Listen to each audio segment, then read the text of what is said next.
Hello, folks that meet at smaller groups on Wednesday nights. Hope you had a wonderful start to your week. I hope that as we're gathering right now in two homes, that we're actually celebrating that the Jays won Game 5 and didn't lose Game 5. So I'm pre-taping this, hoping for the best, obviously. But on to more important things. Last week we said that we would try and put a video together before each small group just to kind of get a recap of our conversation from Sunday. So really quickly, we talked about part 2 of community. We say we value community, and we value it in two ways. One is that we are community. We talked about that 2 Sundays ago. And then secondly is that we serve community.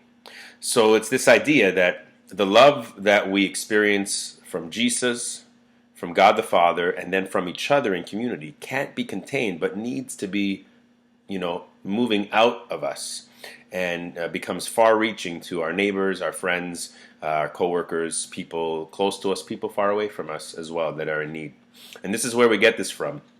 Jesus was asked in Mark chapter 12, what's the greatest commandment? And so he draws from 613 commandments in the Old Testament.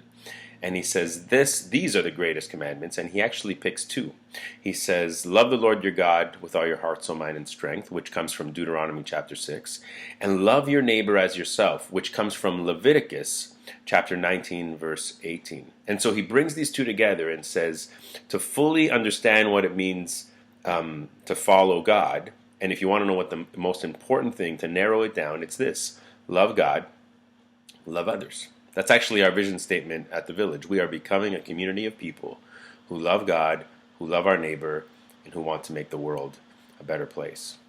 We see this a little later on in Scripture as well. Paul reiterates this verse, this command in Galatians chapter 5. I think it's verse 13 to 15. And he's actually talking about freedom. Freedom not to be selfish, but freedom to be sacrificial.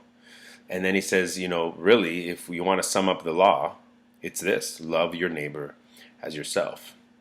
And then we go back to Jesus' words in Matthew chapter 25. And Jesus is asked a really important question. And in one of his responses, he says, when you serve the least of these, the most marginalized, needy people in the world, you are literally serving me. So when we extend our love, when we extend ourselves, when we love our neighbor as ourselves, we are literally, mysteriously serving Jesus, serving God. So that's a little bit about what we're talking about tonight. If you had a chance to read through our blankchurch.ca blog, that would be awesome. But if you didn't, hopefully this is enough to kind of start up the discussion. Have a great time in your house. If you're at Brad's house, if you're at our house, then just enjoy your evening, enjoy the community that you're having, and peace, love, and recycle.